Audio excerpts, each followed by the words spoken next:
Hello and welcome to another episode of Insider Focus. Today we're talking all things Liverpool. It's been a very busy transfer window for Liverpool so far. Liverpool fans, you must be quite excited by what you've been seeing. A rebuild under Jurgen Klopp. Two players in the door, Alexis Mac Allister and Dominic Szoboszlai, both in for over £100 million. Of course, that brilliant deal for Alexis Mac Allister of around £35 million. And then Dominic Szoboszlai, who his name I never say correctly, we'll all have to try and get used to doing that, has come in from RB Leipzig too. That midfield rebuild has begun well and truly. There'll be one more in there. We'll talk about that for sure. Some other targets who could actually come in for Liverpool and who could leave as well. And also I'll give you at the end of this a bit of an idea of how the Saudi Pro League are actually approaching this build of a world dominating league that they want, and I'll let you know how they're looking to do that. So first of all, let's talk about Jordan Henderson, because this is the big story, isn't it? Is he going to Saudi or is he not? Henderson being the club captain at Liverpool now for a long time, a player that is part of the woodwork at Anfield. Could he be the next to go to Saudi Arabia? Now, there's been a lot of talks going on with Al Ettifaq, the team that Steven Gerrard is the manager of. We know he wants him, but this isn't quite as smooth sailing as being made out at this point, is my understanding. There's been some roadblocks in trying to get this deal done. Doesn't mean it's not going to happen, but certainly at this point you can't say it's absolutely going to happen, unless of course something's happened while I'm recording this. We shall wait and see. But Liverpool currently trying to negotiate the best fee they can. They don't really want to sell Henderson, especially for nothing, which is what Al Ettifaq obviously first were trying to do. That is not going to happen at this point in time, but of course they're trying to get something done. We shall wait and see. Some reports that Henderson would, there was salary struggles. That's not something you can say in line with Saudi Pro League at this point. They certainly have no issues with getting players paid well. Henderson likely to quadruple his salary out there. So that is one that could happen. It would be interesting. And I think certain incomings will be dictated by things like the outgoings as well. Obviously Fabinho, another one who's heading to Saudi. So let's talk, we'll go in the defence first. We know Liverpool are looking at defenders. And let's talk Levi Cole, shall we? Because there's been a lot said about Levi Cole, especially in the last 24 hours, and Liverpool's interest in him. But at this point, it is just interest. There have been no conversations with Chelsea and anything advanced in that point of view, because Chelsea's point of view on it is still the same. The player is not for sale, and that has not changed. And I doubt he's for sale to someone like Liverpool at this point, who would be a massive Premier League rival. Now, of course, Liverpool fans, that could come out of Chelsea's hands, because the conversation with Pochettino is guarantee of playtime. How much is he going to be featured for the first team at Chelsea is a big thing for Levi Cole. He is a player who wants to know that he's going to be playing at Brighton. He got afforded that opportunity. He had a taste of being a Premier League regular, and of course he wants to continue that trend. He was playing for England, featuring heavily for the under-21s in the championships, which they obviously went on to win, and now he is seen as a man who is going to push for that senior side for the next Euros in 2024, and he wants to make sure he's in the best position to do that. So that's going to dictate this new contract, which Chelsea obviously have on the table for him, a very good offer, and that will dictate whether he's signing it or not. I think at this point he will be used by Chelsea. They have four good centre-backs, of course, Badiashile, Fofana, Silva and Colwill at this point in time, and I do think that he will fit in amongst that and get good game time. My understanding is nothing to suggest that he's going to be sitting on the bench all season, but comes down to the manager and his team selection, doesn't it? And he also needs to see him in training, he needs to work with the player and have more conversations. So we'll see how this one develops in coming weeks, but I can't back up any reports that Klopp and Cole have had a conversation on the phone. I haven't heard that. Of course, though, the Liverpool recruitment team have reached out to the recruitment team of Levi Cole, the agency of Levi Cole at this point. They have had that discussion, because they'll need to find out if he would be interested. And if first team football's there and the opportunity to be a star man in the squad's there, he would be interested, that's for sure. And that's where Chelsea might have to make a decision if he's not going to sign a deal. So absolutely one to watch over the coming weeks. Let's go into the midfield. Bit of a left wing one here for you. Something that's underneath the radar, maybe murmuring away. Highly unlikely, but certainly a player that has been linked heavily to Liverpool numerous times, and that is Sofian Amrabat. Now, I know you're thinking there's no way because Manchester United want him, and that is absolutely true. They do. Manchester United really would like him at the club. That is something that was likely to happen after Rasmus Højlund, which is obviously ongoing with Atalanta at this point. And also, does Amrabat fit the Liverpool kind of recruitment that they've been doing in the past? Not really, does he?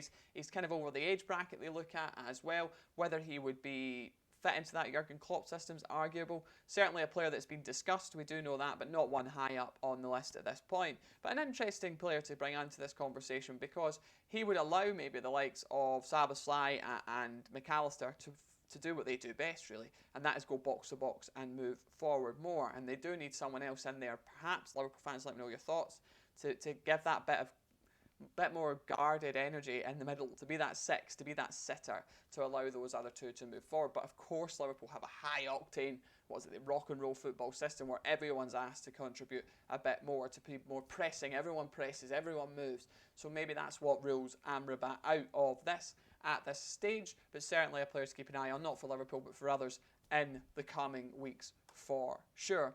Let's talk about two that they've absolutely done a lot of work on at this stage, and that of course is Kone and Turan. Now, we've discussed them a lot, so I'm going to do them as one collective thing, excuse me, so that we're not here all day.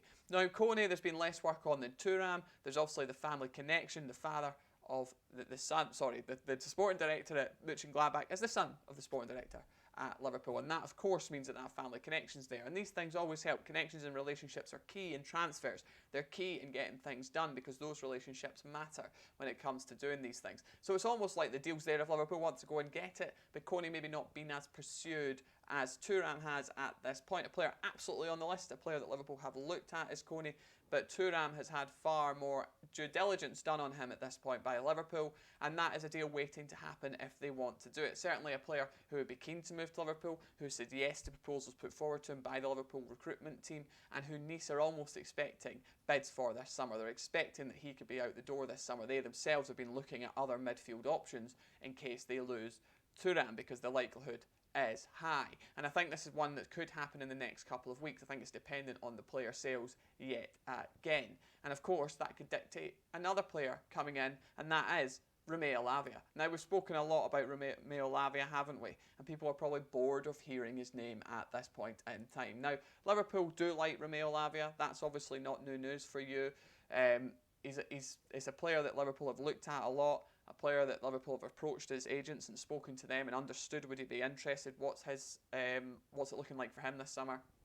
Which all clubs do. Arsenal have done the same. Chelsea have done the same. A lot of groundwork has been done there for Liverpool, for Lavia, sorry. So that is one for sure that we could expect Liverpool to maybe move for. I would be surprised if Liverpool don't make some sort of more formal or aggressive approach after or if Henderson and Fabinho both are out the club, and maybe a few others, Thiago, others as well, who are obviously could leave the club. So that's where this comes into maybe bringing in another two instead of another one. But I think outgoings are going to be key here for this. The 50 million price point in Lavia is a bit of a sore spot for a number of clubs, which might surprise a few people, but yeah, he's 19 years old, and maybe clubs don't feel he's validated that at this point in time, but it's key to note. Southampton have that 45 million buyback clause from Manchester City next summer.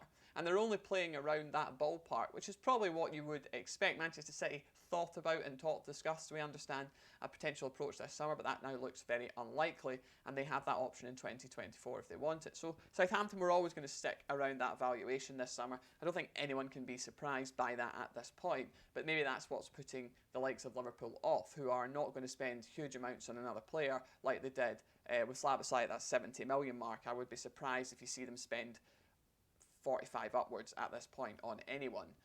So certainly that 50 for Lavia, if they want to bring in two, could be an issue for them because they're also going to move to bring in a centre-back as well. But Lavia, absolutely one to watch. Arsenal in a very strong position for this as well. Again, look at Partey if he moves on. I put a report about that out today as well, so keep an eye on that. If you want to see my reports, by the way, all the information is on my Twitter, link in the description, and Football Insider information in the description too. But I said to you I was going to talk to you about how Saudi are working. What's going on in Saudi? How are they doing things? Well, they're currently working in a tier system. Now, this is a country that is trying to build a league, squads that are capable of putting on a great show every weekend to challenge the Premier League to become the best league in world football. So it's not just your Benzemas, it's not just your Riyad Mahrez or your Bernardo Silvas or David De Gea, who have obviously all moved over there, Cristiano Ronaldo of course. You're looking at tier systems. Right now they're in tier 1, where you're looking at your Premier League players, your superstars who everybody knows about, your Henderson, for example, your Fabinho, then like I said, Benzema, Kante, all these guys who everyone knows their name off the top of their head. So that is why they're in the Tier 1 system. In a couple of weeks, they'll move into the Tier 2 system, which is going to be players maybe lesser known but have good experience in European football, playing at a good level and would be interested in a move over, allowing them to fatten out those squads with enough quality to put on good football every weekend. They are building squads and a league. This is how they are working it. At the moment, they're in Tier 1 and they're going to shift into Tier 2 in the coming weeks. Then they'll move into Tier 3, which is going to be those players to help build those squads, maybe be bit part players here and there, but still players you might know, I might know as well, players that we might have seen. Again, good experience in Europe, good experience at a decent level, who can help build that league up to the best it can be. So it's a really interesting time for Saudi. They're not messing about. There's a reason that they're working with around that £20 billion sum total umbrella over the league to try and build it. And players like Henderson and Benzema and, you know, like I spoke about, Kante and Mahrez, they're just the Tier 1 tip of the iceberg. It goes all the way down and they're going to keep building, so watch that in the coming weeks. Certainly a lot going on around the world of football, but at Liverpool as well. So if you've liked what you've seen, if you want to see more, make sure you hit like and subscribe. Thanks so much for watching, and I shall see you in the next one. Cheerio.